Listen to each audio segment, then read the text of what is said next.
Welcome, dear listener, to another tale from the depths of history. Before we begin our journey to the ancient capital of Hatusa, I hope your day has treated you kindly. What time finds you as you read this story? Are you perhaps watching the sunrise from somewhere across the vast world, or settling in as evening shadows lengthen? Wherever you are, whether in bustling cities or quiet countryside, know that you're about to step into a world over 3,000 years past, where gods walked among mortals and oaths could shake the very foundations of empires. If you find yourself drawn to these whispered tales from ages long forgotten, consider subscribing to Whispered Ages.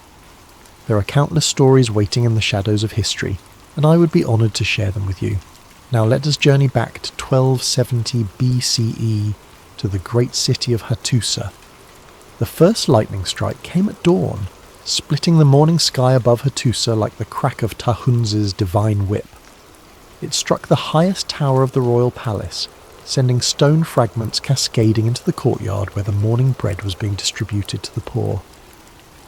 The second bolt followed before the thunder of the first had finished echoing through the valley, this one hitting the sacred grove where the eagles of the storm god made their nests.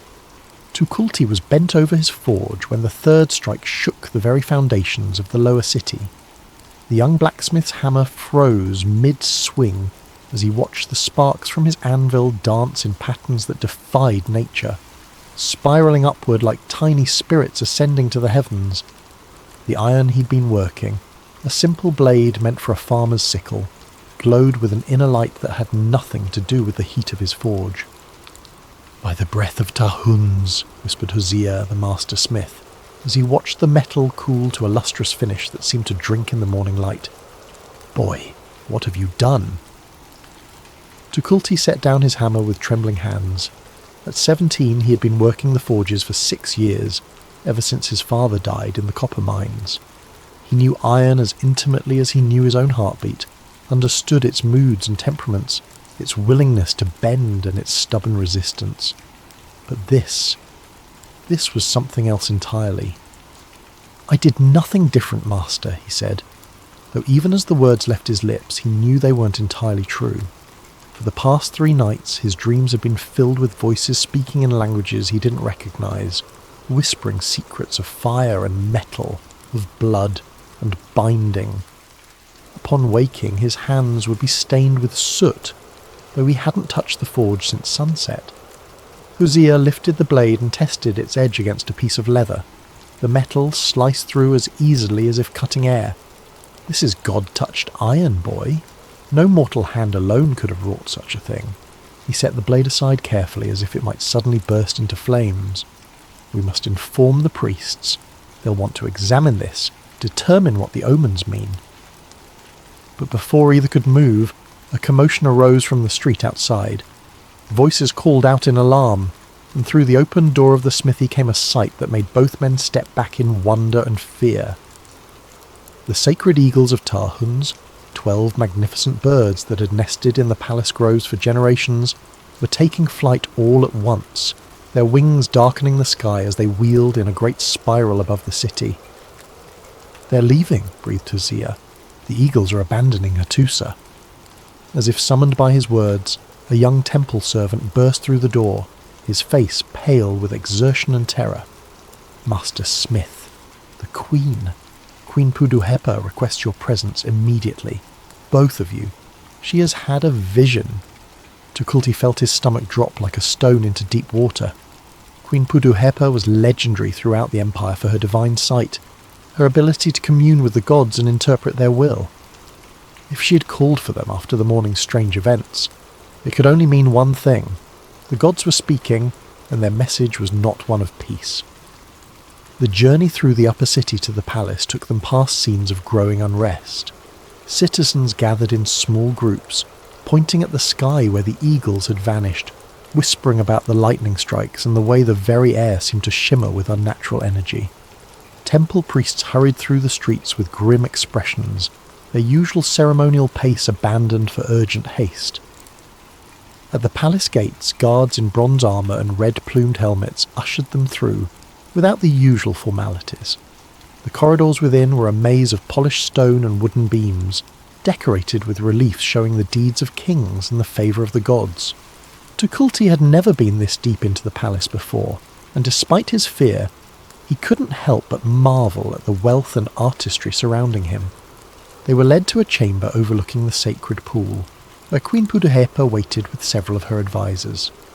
The queen was a woman of perhaps 40 years, her dark hair braided with silver threads that caught the light from the oil lamps. Her eyes, when they fell upon Tukulti, seemed to see straight through to his soul. "You are the one," she said without preamble, her voice carrying the authority of one who had ruled alongside King Hatusa III for over a decade. "The young smith whose dreams are filled with voices from the underworld," Tukulti started. He had told no one about his dreams, not even Hosea. "My queen, I—" "Do not attempt to deny it," she interrupted gently. "The gods have shown me your face in my visions for 3 nights running. You stand at the centre of great events, young Tukulti. The iron you forge carries the blessing and the curse of divine attention." One of her advisors, an elderly priest named Kantuzili, stepped forward.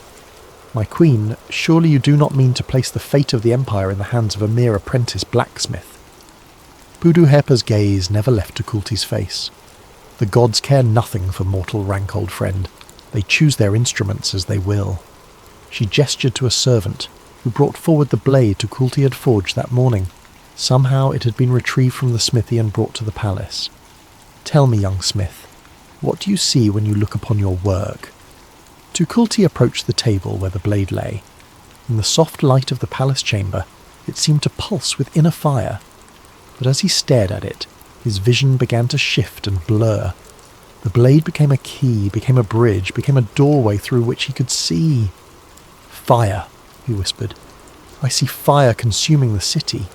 I see eagles falling from the sky like black rain.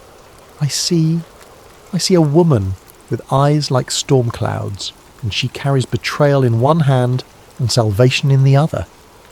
The queen nodded grimly. "The gods have gifted you with sight, young Tukulti. What you describe matches what I have seen in my own visions. A great reckoning comes to Hatusa, born from oaths broken and prices unpaid." She turned to her advisors. "Send word to General Suppiluliuma. He is to halt his preparations for the Egyptian campaign immediately, and double the temple guards. We may have need of them soon." "My queen," protested another advisor. "The general will not be pleased. He has spent months preparing for this offensive. The Egyptian frontier is weak, ripe for conquest." "The Egyptian frontier can wait," Puduhepa replied sharply. "If we ignore the warnings of the gods for the sake of mortal ambition, we risk losing not just a campaign, but the empire itself." As the advisors dispersed to carry out her orders, the queen approached Tukulti directly. "You will remain in the palace for now.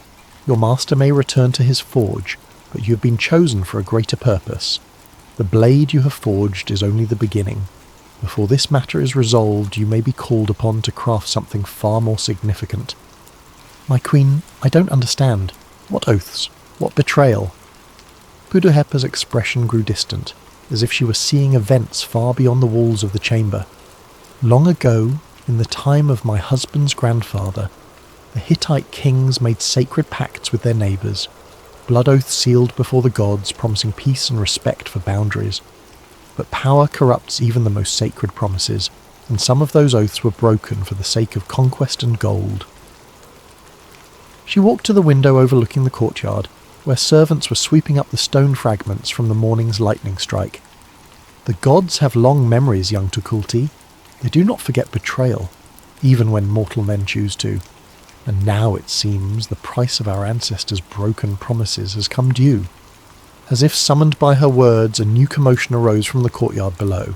Shouts of alarm and confusion echoed off the stone walls, and through the window came a sight that made even the queen step back in amazement. Rain was falling from the clear sky, but not ordinary rain. The droplets that struck the palace stones were black as pitch, staining everything they touched with dark, oily streaks. As the unnatural precipitation continued, it began to form patterns on the ground, symbols that seemed almost like writing in some ancient script. "The black rain," whispered Puduhepa. "The final sign. Tahuns himself weeps tears of sorrow for what is to come." She turned back to Tukulti, her face grave with the weight of prophecy. "Prepare yourself, young smith. The storm is only beginning." 3 days after the black rain, she arrived at the gates of Hatusa like a shadow-given form.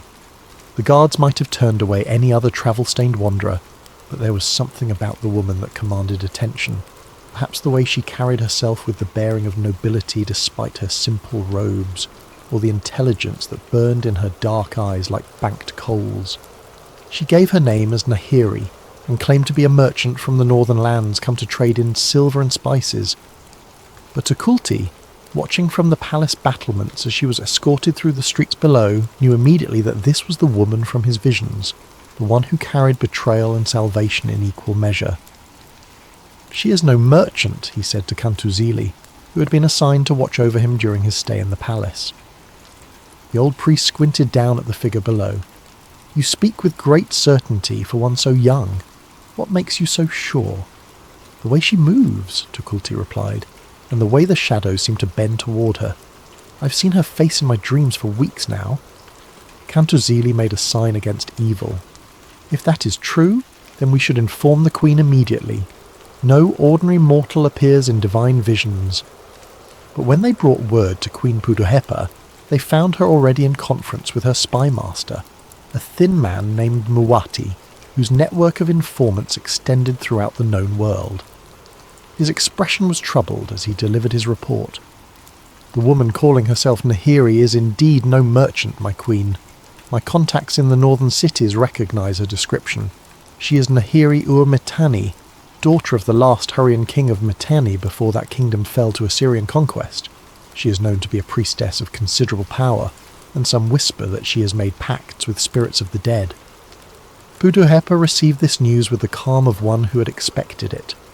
"So she comes to us in our hour of crisis, bearing the blood of our ancient enemies. This cannot be coincidence." "Shall I have her arrested?" asked Muwati. "No," the queen replied after a moment's consideration. "If the gods have sent her to us, then we must hear what she has to say. But bring her here under guard, and have the court sorcerers examine her for curses or enchantments."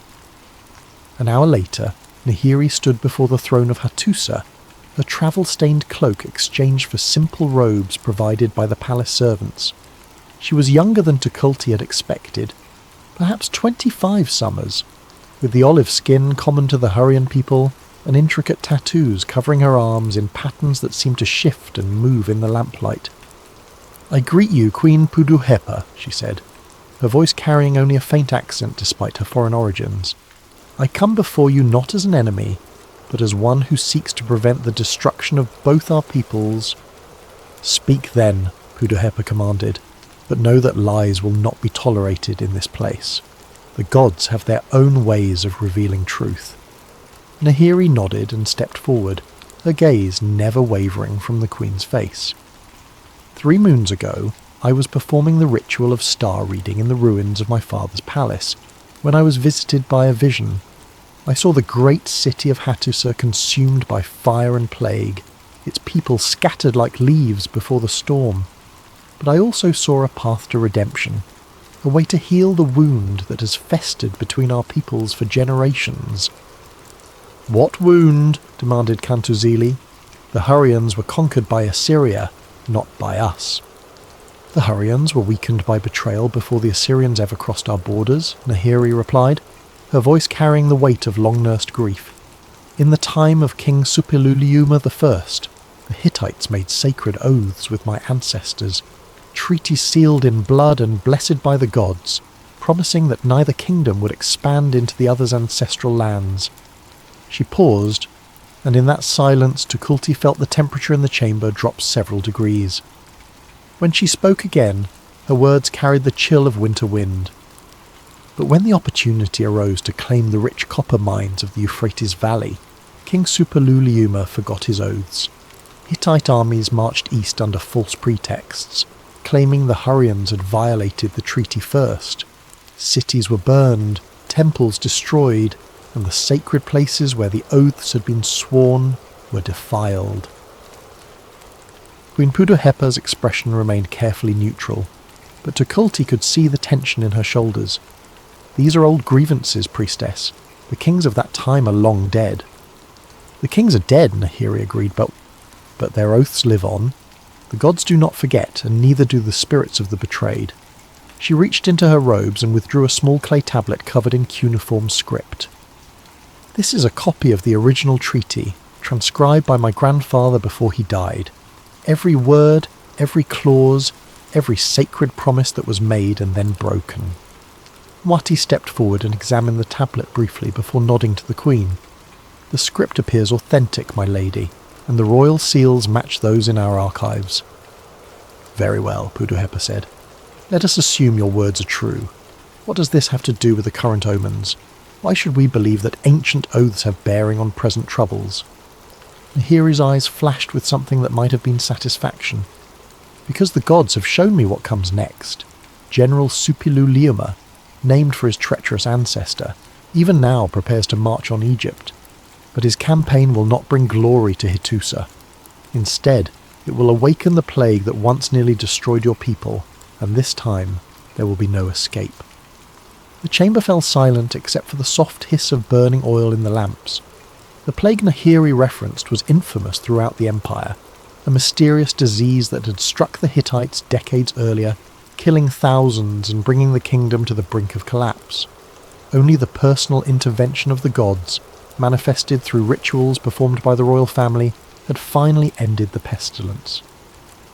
You speak of things that cannot be known, Cantuzili said, but his voice lacked conviction. I speak of what the gods have revealed, Nihiri replied calmly. The same gods who sent lightning to strike your palace, who drove the sacred eagles from their nests, who wept black tears of sorrow for what is to come, the same gods who have marked this young smith with their favour. All eyes turned to Tukulti, who felt his face flush with embarrassment and fear. I am no one special, he said quickly, just an apprentice who had some strange dreams. Strange dreams? Nihiri approached him with the fluid grace of a hunting cat. Tell me, young smith, what voice speaks to you in the darkness? What name does it whisper when you wake with hands stained by otherworldly fire? Tukulti's throat went dry. He had never told anyone about the voice, the presence that seemed to lurk at the edge of his consciousness during those haunting dreams. But somehow, this foreign priestess knew. Kumabi, he whispered, and the name seemed to echo strangely in the chamber. He calls himself Kumabi. The reaction was immediate and dramatic. Cantuzili stepped back as if struck, making signs against evil with both hands. Wati's face went pale, and even Queen Puduhepa straightened in her throne with visible alarm. Kumabi, she repeated, her voice barely above a whisper. The ancient god of the underworld, the one who was overthrown by Tahuns in the wars of heaven, he who holds dominion over oaths and vengeance. Nihiri nodded grimly. The god of the betrayed and the forgotten. It seems he has not abandoned his interest in mortal affairs after all. She turned back to the queen. The path to redemption remains open, but only barely. The broken oath must be renewed, the ancient compact restored. And it must be done before General Suppiluliuma returns from his fool's campaign with disaster at his heels. What would you have us do? Puduhepa asked. There is a place, Nihiri said, a sacred sanctuary where the original oaths were sworn. Yazilikaya, the sanctuary of stone where the gods themselves are carved into the living rock. There, in the presence of the divine assembly, the compact can be renewed and the price of betrayal finally paid. And what price is that? Nihiri's smile was sharp as a blade. That remains to be seen, but I suspect it will require more than words and ritual. The gods demand sacrifice commensurate with the offence, and the offence was great indeed. Before anyone could respond, a commotion arose from the corridor outside the chamber. Shouting voices approached, and a moment later the doors burst open to admit a mud-splattered messenger wearing the colours of General Suppiluliuma's advance guard. "My queen!" the man gasped, falling to one knee. "Word from the Egyptian frontier! The general requests immediate reinforcements and the services of every healer in the empire." Puduhepa leaned forward sharply. "What has happened?" "The sickness, my lady. It has struck the army like a curse from the gods. Men fall ill in the morning and are dead by nightfall. The general's forces are trapped in a border fortress, too weak to advance or retreat. He estimates that half his army is already dead or dying. The chamber fell into stunned silence. Then Nihiri spoke, her voice carrying no satisfaction, only grim inevitability. It has begun. The war council convened at dawn in the great hall of the palace, its walls adorned with the battle standards of a dozen campaigns. Queen Puduhepa sat at the head of a long table made from Lebanese cedar, its surface scarred by the hands of generations of rulers who had faced crisis with iron determination. Around her gathered the surviving ministers of state, temple priests and military commanders, all the apparatus of empire struggling to comprehend a disaster that defied conventional understanding. Tukulti stood at the back of the hall, still uncertain why his presence had been commanded. The god-touched blade he had forged rested in a place of honour beside the queen's throne, wrapped in silk that seemed to glow with inner light. He could feel its presence like a weight on his soul, a constant reminder that his simple life as a blacksmith's apprentice was forever ended. The reports continue to arrive, announced Muwati, his network of spies working overtime to gather intelligence from the disaster unfolding on the Egyptian frontier. General Suppiluliuma's army is effectively destroyed. Of the 15,000 men who marched south 3 weeks ago, fewer than 3,000 remain capable of bearing arms. The rest are dead, dying, or have deserted in terror. An elderly commander named Hatusa slammed his fist on the table. This is impossible. Our armies are the finest in the world, our soldiers hardened by decades of warfare. No mere plague could destroy them so completely. This is no mere plague, said Nihiri, who had been granted a place at the council despite her foreign origins. This is divine retribution, a price of broken oaths finally come due. Your general ignored the warnings and led his men to their doom. You speak as if you orchestrated this yourself, Hurrian Witch, snarled Hatusa. Perhaps we should examine more closely whether you brought this curse to our lands. Before Nihiri could respond, Queen Puduhepa raised her hand for silence. Enough. Accusations and anger will not restore our dead or heal our sick. We must focus on what can be done to protect what remains. She turned to the chief priest of Tarhuns, an ancient man named Puyemi, whose beard was white as mountain snow. What do the auguries reveal? Have you been able to determine the will of the storm god? Puyemi's expression was troubled. The signs are difficult to interpret, my queen. The sacred birds refuse to fly. The sacrificial fires burn with strange colours, and the very ground beneath the temple trembles as if something vast moves beneath it. If I were to hazard a guess, I would say that Tarhuns himself is conflicted. Conflicted about what? About whether to save us or let us face the consequences of our ancestors' actions. The old priest's voice carried the weight of decades spent in service to the gods. The divine justice we face is not entirely unearned. A heavy silence fell over the assembly. These were hard words to hear, but none could deny the evidence of their own eyes. The empire that had dominated the known world for centuries was suddenly vulnerable, its greatest strength, its army, crippled by forces beyond mortal understanding. It was then that a new voice entered the discussion, one that made every head turn in surprise and anger. From the doorway came General Suppiluliuma himself, supported by 2 of his surviving officers. The great commander looked like a ghost of his former self, his face gaunt with fever, his once proud bearing bent with exhaustion and defeat. "My queen," he rasped, his voice barely recognisable. "I have failed you. I have failed the Empire, and I have learned truths that I wish I could forget." Queen Puduhepa rose from her throne, genuine concern overriding protocol. "General, you should not have made this journey in your condition. You need rest and healing." "There is no healing for what I have seen," Suppiluliuma replied, stumbling toward the table. "The sickness that struck my army, it was not natural. It came from the very ground beneath our feet, rising like vapours from some infernal pit. And with it came visions, terrible visions of the past." He collapsed into a chair, his officers hovering anxiously nearby. "I saw them, my queen. I saw the Hurrian cities my ancestor destroyed. I watched Hittite soldiers burn their temples and defile their sacred places. I felt the weight of their curses as if they were chains binding my soul. Nihiri leaned forward, her dark eyes intense. The land remembers, General. Every stone that was cast down, every oath that was broken, every innocent life that was taken, it all leaves its mark on the world. And now those marks have become wounds that fester and poison everything they touch. What would you have us do? Demanded Hatusa. The past cannot be changed. The dead cannot be brought back to life. No, Nihiri agreed, but the living can choose to break the cycle of vengeance and betrayal. The gods offer redemption, but only to those willing to pay its price. General Suppiluliuma raised his fever-bright eyes to stare at the Hurrian priestess. What price? What could possibly balance the scales after so much blood and suffering? That is not for me to say, Nihiri replied. The gods will make their demands known when the time comes. But first, the ancient compact must be renewed at the place where it was first sworn. Yazilikaya holds the key to salvation, if we are brave enough to turn that key. Queen Puduhepa had been listening to this exchange with growing resolve.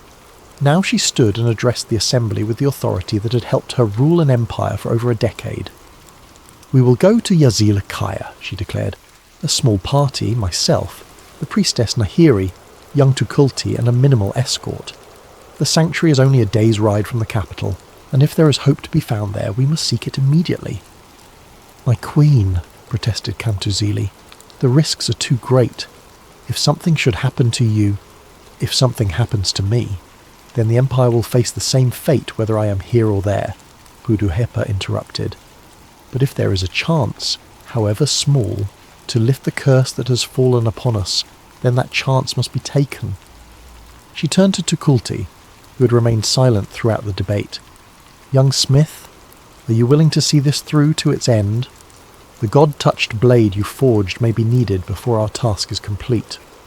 Tukulti felt the weight of destiny settling on his shoulders like a mantle of iron. I will go where you command, my queen, but I fear I am not worthy of such trust. Worthiness is not ours to judge, replied Puduhepa. We are all instruments in the hands of the gods. Our task is to serve their will as faithfully as we can, regardless of our doubts or fears. As the council dispersed to make preparations for the journey, Nihiri approached Tukulti with an expression of concern. There is something you should know before we depart, she said in a low voice. The voices you hear in your dreams, Kumabi's whispers, they will grow stronger as we approach the sacred place. He will try to tempt you with offers of power, with promises of revenge against those who have wronged you. I have been wronged by no one, Tukulti replied, confused. Have you not? Nihiri's smile was sad. You are lowborn in a world ruled by nobles, poor in a city filled with wealth, powerless in an empire built on domination. Kumabi feeds on such resentments, nurtures them until they become consuming flames of hatred. He will offer you the chance to rise above your station, to take by force what has been denied you by birth. And if he does, then you must remember that some prices are too high to pay no matter what they purchase. Nihiri placed a gentle hand on his shoulder. The gods chose you for this task, young Tukulti. Trust in that choice, even when the path becomes dark. As night fell over Hatusa, Tukulti lay on his simple cot in the palace servants' quarters and tried to quiet his racing thoughts. Tomorrow would bring challenges he could barely imagine, a journey into the heart of divine mystery that might determine the fate of empires. But when sleep finally claimed him, his dreams were filled not with the whispers of Kumabi, but with images of fire and iron, of ancient oaths carved in stone, and of a darkness that pressed against the walls of the world like a tide seeking to break through and drown everything in shadow. The storm was coming, and he would stand at its centre whether he wished it or not. The sacred sanctuary of Yazilikaya lay in a natural gorge carved from the living rock by millennia of wind and water. As Queen Puduhepa's small party approached through the morning mist, the ancient carvings seemed to emerge from the stone itself, dozens of divine figures marching in eternal procession along the walls of the ravine. Tukulti had never seen anything like it. The gods of the Hittite pantheon were rendered in exquisite detail, each figure taller than a man and carved with such skill that they seemed almost to breathe. At the head of the divine procession strode Tahuns himself, the storm god, his hand raised to strike with divine lightning. Behind him came Hebat, his consort, and then the entire assembly of heaven, gods of war and peace, of harvest and hunt, of sun and moon and stars. "It is magnificent," breathed one of their guards, a young soldier named Ziti who had never ventured so far from the capital. "It is more than magnificent," Queen Puduhepa replied, her voice hushed with reverence.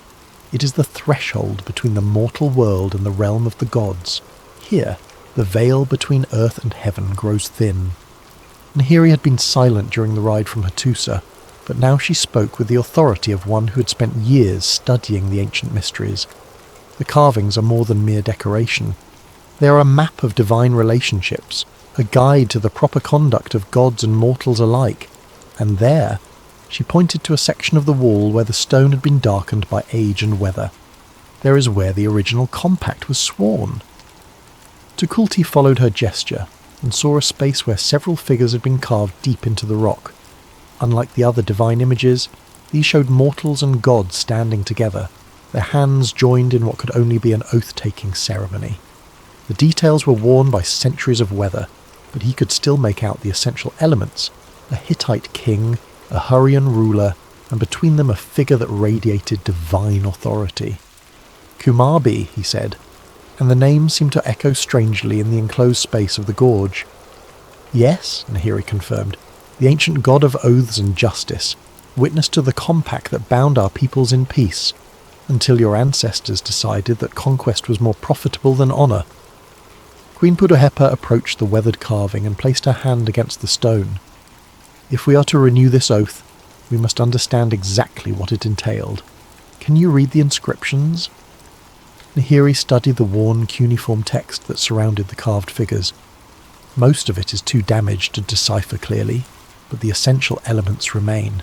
The Hittites and Hurrians swore before the gods to respect each other's territorial boundaries, to come to each other's aid in times of crisis, and to share the profits of trade between their lands. In return, the gods promised prosperity and protection to both peoples. And when the oath was broken, the gods promised that divine justice would eventually be served no matter how long it took.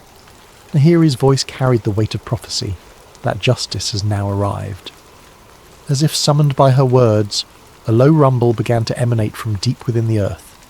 The carved gods seemed to shimmer in the morning light, and Tukulti felt a familiar presence pressing against the edges of his consciousness. "Welcome, young smith," came the voice of Kumarbi, clearer now than it had ever been in dreams. "You stand at the crossroads of destiny. Will you serve justice, or will you cling to the comfortable lies of mortal pride?" Tukulti stumbled backward, his hand instinctively reaching for the god-touched blade at his side. "He's here," he gasped. "Kumarbi is here." The rumbling grew stronger, and several of the guards looked around nervously as loose stones began to fall from the ravine walls. But Queen Puduhepa stood firm, her face set with royal determination. "If the god of justice wishes to speak with us, then let him speak," she declared. "We have come here seeking truth and redemption. We will not flee from divine judgment." The air in the gorge seemed to thicken, becoming almost solid with supernatural presence. When Kumarbi's voice came again, it was no longer confined to Tukulti's mind, but echoed from the very stones themselves. "You speak bravely, Queen of the Hittites, but do you understand the full weight of what your people have done? Do you comprehend the price that justice demands?" "I understand that our ancestors broke sacred oaths," Puduhepa replied, her voice steady despite the awesome nature of the conversation. "I understand that innocent people have suffered because of that betrayal. And I understand that the current plague threatening our empire is divine punishment for past sins. Understanding is the first step toward wisdom," Kumarbi acknowledged. "But understanding alone is not enough. The scales of justice must be balanced, and that balance requires sacrifice." "What sacrifice?" demanded Nihiri, stepping forward to stand beside the queen. "My people have already paid in blood and suffering. How much more must be given before the debt is considered paid?" "The debt is not yours alone, daughter of Mitanni. The Hittites too must pay their portion. but the nature of that payment, that will be determined by choices yet to be made. The god's presence seemed to focus on Tukulti, who felt himself being examined by an intelligence vast and terrible, beyond mortal comprehension. You, young smith, will be the instrument of justice. The blade you have forged is only the beginning. Before this matter is resolved, you will be called upon to create something far greater and far more dangerous. What must I create? Tukulti asked, his voice barely a whisper. A new compact, a binding that will unite the broken pieces of the old oath and forge them into something stronger than either kingdom could achieve alone. But beware, the forces you will unleash could as easily destroy as heal. The choice between creation and destruction will be yours to make. The supernatural presence began to fade, but Kumabi's final words rang with prophetic certainty. The plague that consumes your armies even now is only the beginning. Greater trials await, and they will test not just your courage, but your willingness to sacrifice everything you hold dear for the sake of justice. The silence that followed was deafening. Even the wind seemed to have stilled, as if the entire world held its breath waiting for what would come next. Then, gradually, the oppressive weight of divine presence began to lift, and the normal sounds of the living world returned. Bird calls, rustling leaves, the distant murmur of water flowing over stone. Queen Puduhepa was the first to speak. We have our answer then. The god demands a new compact, forged by young Tukulti's hand. But what form should this compact take? Before anyone could answer, the sound of galloping horses echoed from the gorge entrance. A messenger in the colours of the palace guard came racing toward them, his mount lathered with sweat and foam. He leaped from his saddle before the horse had fully stopped and fell to one knee before the queen. "My lady," he gasped. "Terrible news from the capital. General Suppiluliuma's surviving soldiers have returned, and they have brought the plague with them. The city is in chaos. People flee in all directions, and the temple priests say the gods have abandoned us entirely." Puduhepa's face went pale, but her voice remained steady. "How many are affected?" "Hundreds already, my queen, and more falling ill by the hour. The sickness spreads faster than wildfire, and those who contract it rarely survive the first day. The physicians are helpless. Their remedies have no effect." Nihiri stepped forward, her expression grim. "The curse grows stronger. Soon it will consume not just Hatusa, but spread throughout the empire and beyond.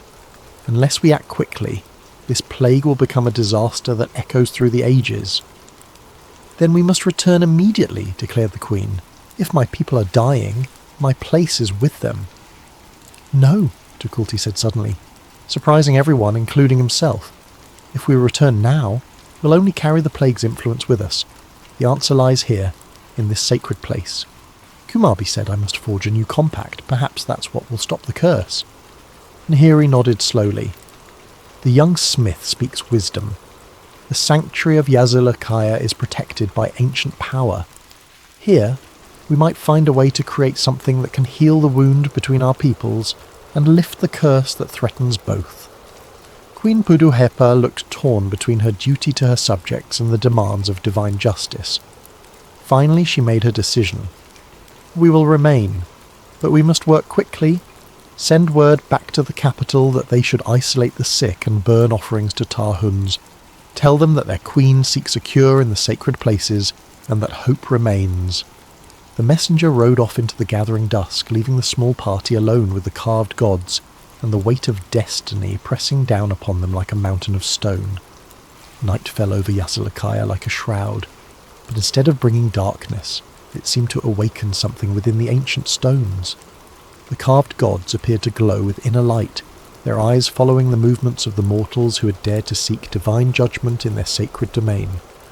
Tukulti sat before a makeshift forge that the guards had constructed, using stones from the gorge and charcoal brought from their supplies. The fire burned with unnatural colours, blue and green flames that cast strange shadows on the surrounding walls. In his hands he held the god-touch blade he had forged in Hatusa, studying its perfect edge in the flickering light. "It's not enough," he said finally. "This blade was made for cutting, for taking apart. But what we need is something that binds, something that brings together what has been broken. Queen Puduhepa sat nearby, her royal robes exchanged for simple travelling clothes that made her look more like a wise woman than an empress. "What do you propose?" "A chain," Tukulti replied, the idea forming even as he spoke. "Not made of iron or bronze, but of the same material as this blade. God-touched metal that can bind oaths as surely as it can cut flesh. But I'll need more than just my own skill to forge such a thing." Nihiri emerged from her meditation beside the oath carving, her eyes bright with otherworldly knowledge. The ritual of binding requires 3 elements: the metal itself, the blood of those who swear the oath, and the blessing of the gods who witness it. 2 of these we can provide ourselves, but the third will come when it is needed," said a new voice, and they all turned to see General Suppiluliuma approaching through the darkness. The great commander looked even more haggard than before, his fever-bright eyes reflecting the strange colours of the forge fire. "General," Queen Puduhepa rose in alarm, "you should not have followed us here. Your condition—" "My condition is dying," Suppiluliuma interrupted with bitter honesty. "The plague has its claws in me, and I have perhaps hours rather than days remaining. But before I face the judgment of the gods, I would try to balance the scales of justice for the crimes of my bloodline." He reached into his travel pack and withdrew something that made them all gasp in recognition. An ancient bronze tablet covered in cuneiform script, its surface green with age, but its writing still clearly visible. "The original treaty," he said, placing it carefully beside Tukulti's forge. "I retrieved it from the palace archives before following you here. It contains the exact wording of the oath that was sworn and broken, the precise terms that must be renewed." Nihiri took the tablet with reverent hands and began to read by the light of the mystical flames. Her voice carried the weight of ancient ceremony as she translated the archaic script. "By the power of Tarhuns the Stormlord, by the wisdom of Kumarbi the Judge, by the authority of all the gods who witness this compact, we bind ourselves and our descendants in sacred oath. Let the Hittites and Hurrians be as one people in 2 lands, sharing prosperity in times of plenty and standing together in times of trial. Let the boundaries between us be lines of friendship rather than walls of enmity. And let the iron of our weapons be turned to the tools of peace, that both peoples might flourish under the blessing of heaven." She looked up from the tablet, tears streaming down her face. Such beautiful words, such noble intentions. How could they have been forgotten so easily? "Because men are weak," General Suppiluliuma replied, his voice thick with self-recrimination. "Because the temptation of power and wealth proved stronger than the bonds of honour. Because we convinced ourselves that conquest was more important than conscience." Tukulti had been listening to this exchange while working at his forge, heating the god-touched blade until it glowed like a star fallen to earth. Now he began to fold and reshape the metal, not into a weapon, but into links of an impossibly delicate chain. Each link was perfect, seamlessly joined to its neighbours, creating a length of binding that seemed to capture and reflect the light of the otherworldly flames. "It is beautiful," whispered Queen Puduhepa as she watched the chain take shape under Tukulti's skilled hands. "But will it be strong enough to bind the forces we are dealing with?" "Physical strength is not what matters here," Nihiri replied, watching the young smith work with growing amazement. "What he creates is a vessel for divine power, a conduit through which the gods can work their will in the mortal world. Its true strength will come from the sincerity of the oath sworn upon it." As if summoned by her words, the presence of Kumarbi began to manifest once again in the sacred gorge. But this time, the ancient god was not alone. Other divine presences gathered in the shadows, Tarhuns with his storm-crowned majesty, Hebat with her nurturing wisdom, and figures that belonged to the Hurrian pantheon as well as the Hittite. "The time has come," Kumarbi's voice resonated from the stones themselves. "The compact must be renewed, the broken oath reforged. But know this, what you create here tonight will echo through the ages. The choices you make will determine not just the fate of your peoples, but the shape of the world that comes after." General Suppiluliuma stepped forward, his dying body somehow finding new strength in the presence of the divine assembly. "I offer myself as surety for the oaths of my bloodline," he declared. "Let the guilt of my ancestors' betrayal be paid with my life, that the innocent might be spared." But Kumabi's response was not what any of them expected. "Your death would be meaningless, General. Justice is not served by empty gestures or self-indulgent sacrifice. The gods require something far more difficult. They require you to live, and to spend what time remains to you working to heal the wounds your family has caused." The divine presence shifted to encompass Queen Puduhepa, and you, Queen of the Hittites, must make a choice that will define your legacy. Will you cling to the territorial ambitions that have brought your empire to the brink of destruction, or will you choose a different path, one that leads to lasting peace but requires the surrender of the worldly power? Finally, the god's attention fell upon Nihiri. "Daughter of betrayed Mitanni, you carry the pain of your people's suffering, but also the key to their redemption. Will you choose vengeance or reconciliation? The choice is yours, but choose wisely, for on your decision hangs the fate of both kingdoms." The chain into Kulti's hands was nearly complete now, its links glowing with inner fire that seemed to pulse in rhythm with his heartbeat. As he worked to join the final links, he felt the weight of destiny settling upon his shoulders like a mantle of stars. "The compact is ready," he announced, holding up the completed chain. It was perhaps 3 feet in length, light as silk but radiating power that made the air around it shimmer like heat waves. But what terms should govern the new oath? It was Nihiri who answered, her voice carrying the authority of one who spoke for the dead as well as the living. Not the old terms of separation, but new ones of unity. Let the survivors of both peoples join together, not as conquerors and conquered, but as equals seeking to build something better than what came before.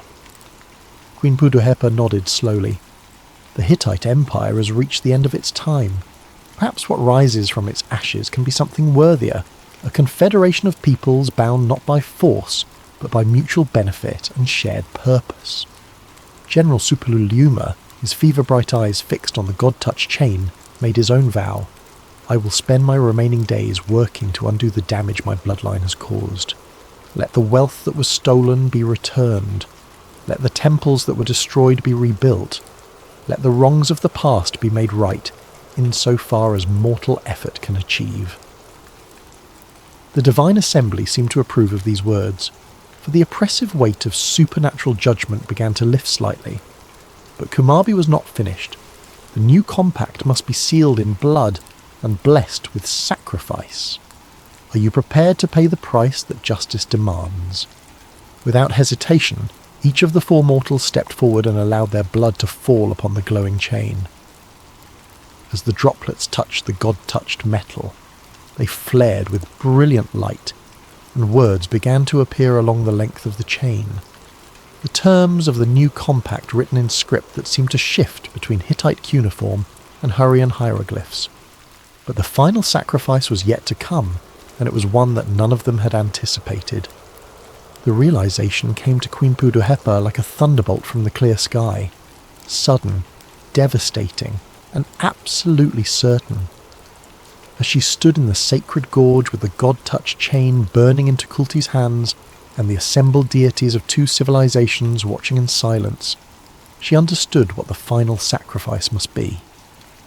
"The plague will not be lifted by words alone," she said quietly, her voice carrying the weight of absolute conviction.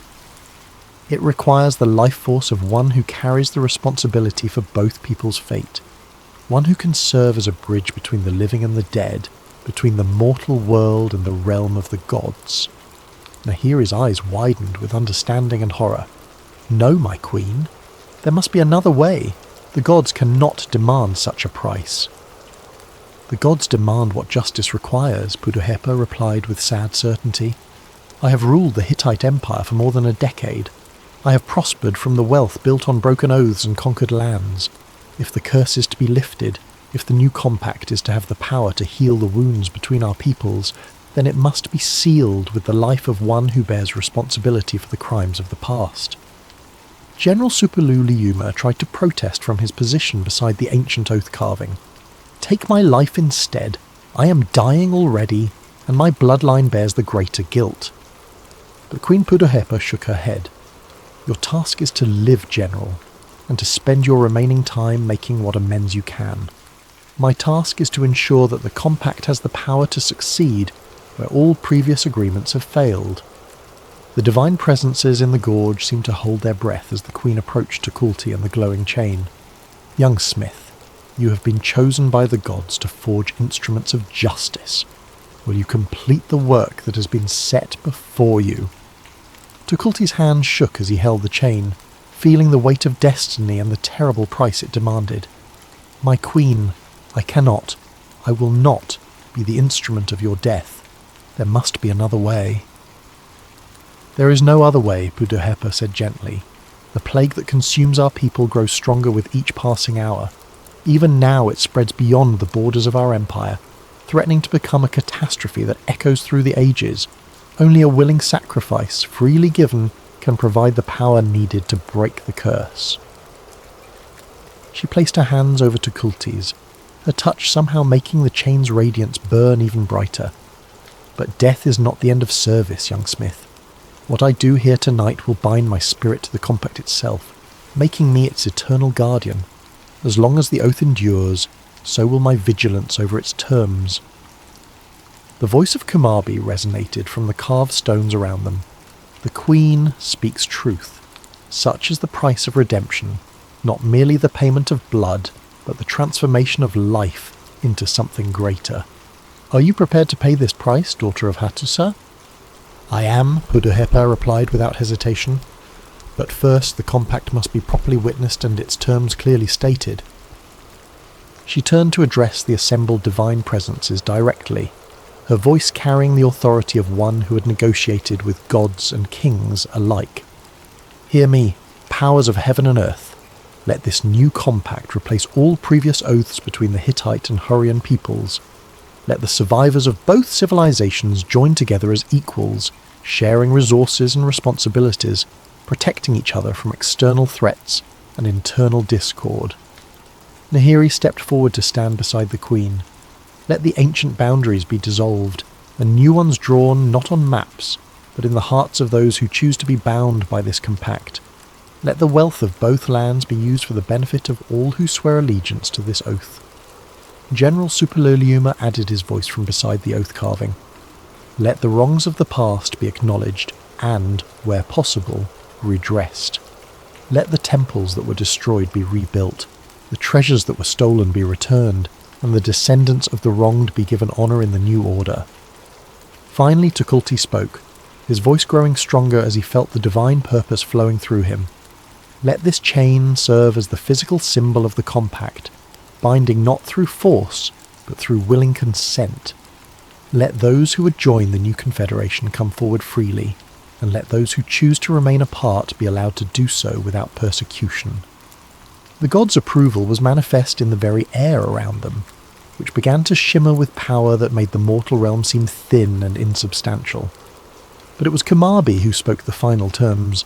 "Let this compact be sealed with sacrifice freely given, and let its power endure so long as justice and mercy are remembered in the hearts of mortals.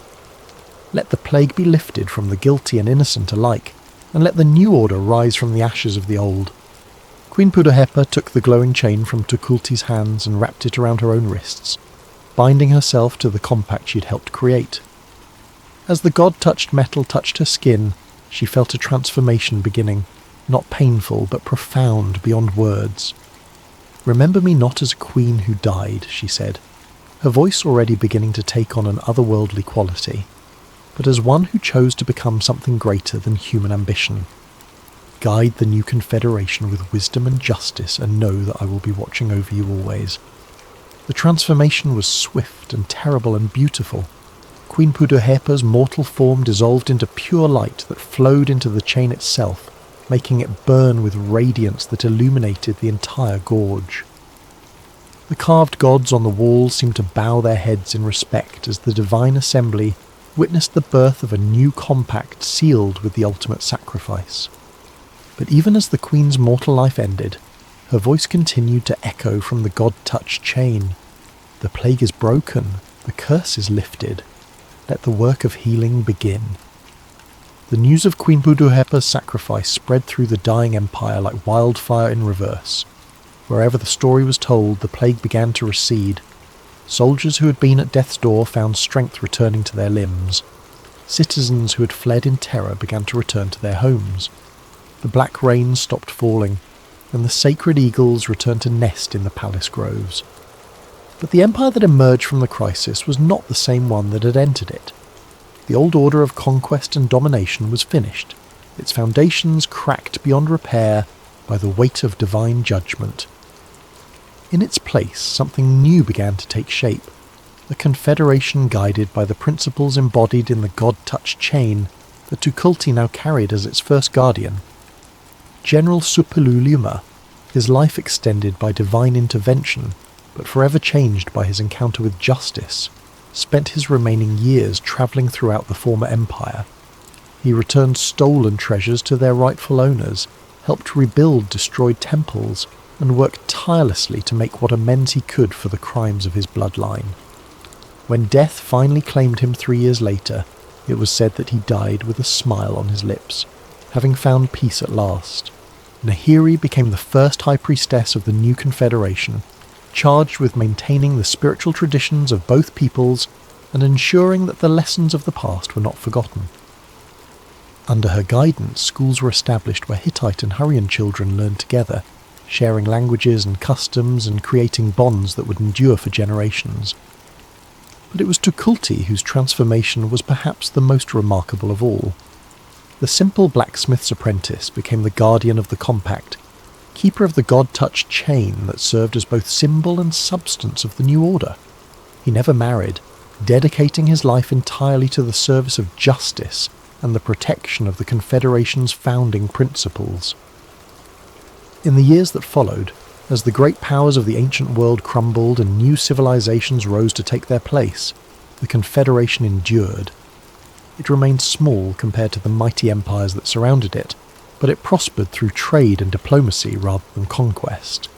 Its people were known throughout the ancient world for their skill in metalworking, their wisdom in governance, and their unwavering commitment to the oaths that bound them together. The god-touched chain was kept in a special temple built at Yazilikaya, where pilgrims from across the known world came to witness the carved gods and learn the story of the compact that had transformed curse into blessing. On certain nights, when the moon was dark and the air was still, visitors claimed they could hear Queen Puduhepa's voice whispering guidance to those who sought justice with sincere hearts. Tukulti lived to a great age, his hair white as mountain snow, but his eyes still bright with the fire of divine purpose. On his deathbed, surrounded by the leaders of the Confederation he had helped to create, he spoke his final words: "The chain endures. The compact endures." Let those who come after us remember that true strength lies not in the power to conquer, but in the wisdom to unite what has been divided. The gods are watching, and they remember both justice and mercy. With his death, the god-touched chain was entrusted to a new guardian, as it would be to dozens more over the centuries that followed. Each one swore the same oath that Tukulti had sworn, promising to protect the compact's principles even unto death. The Hittite Empire, as history records it, fell around 1180 BCE, swept away by the mysterious sea peoples and the collapse of the Bronze Age world. The great capital of Hatusa was abandoned, its palaces and temples left to crumble into ruins that would not be rediscovered for thousands of years. But in the mountains of Anatolia, hidden valleys sheltered communities that claimed descent from both Hittites and Hurrians, people who spoke of ancient compacts and sacred chains, of a queen who became more than mortal, and a blacksmith who forged justice from divine fire. To the outside world, they were merely isolated villagers clinging to half-remembered legends, but among themselves they maintained traditions that stretched back to the very foundations of civilization. They were the keepers of forgotten knowledge, the guardians of oaths that the great powers of the world had chosen to ignore. When Alexander the Great conquered the Persian Empire, when Rome rose to dominate the Mediterranean, when new religions swept away the old gods, still they endured. Small, hidden, faithful to principles that most of the world had forgotten. The God-touched chain itself vanished from historical record, though stories persisted of a sacred relic that could bind oaths with divine authority. Some claimed it was buried with the last guardian in a secret tomb beneath Yazilikaya. Others insisted it had been hidden away, waiting for a time when the world would once again need the kind of justice it represented. Archaeological evidence for these claims remains elusive. The sanctuary of Yazilikaya still stands, its carved gods weathered by millennia but still magnificent in their eternal procession. Scholars study the inscriptions and marvel at the artistry, but few suspect that the ancient stones once witnessed events that changed the course of history itself. Perhaps that is as it should be. Some truths are too profound for academic study, too sacred for scholarly dissection. They live instead in the whispered stories passed from generation to generation, in the dreams of those who long for justice, in the hearts of all who believe that the broken can be made whole again. And sometimes, on certain nights when the moon is dark and the air is still, visitors to Yazilikaya claim they can hear voices speaking from the ancient stones. A queen who chose to become eternal, a blacksmith who forged hope from despair, a priestess who taught that enemies could become friends, and a general who learned that redemption was possible even for the gravest sins. The Storm King's oath endures, they say, waiting for a new age that will have need of its power. The chain may be hidden, the Confederation may be forgotten by the world's historians, but the principles they embodied remain as relevant today as they were 3,000 years ago. Justice and mercy, unity from division, the courage to sacrifice for something greater than oneself, the wisdom to choose peace over conquest, cooperation over domination. These are the whispered truths that echo down through the ages, carried in the hearts of all who believe that a better world is possible, if only we have the courage to forge it. The gods are watching still, and they remember both our failures and our aspirations. The choice of what we build from the ashes of the old world remains ours to make. May we choose wisely.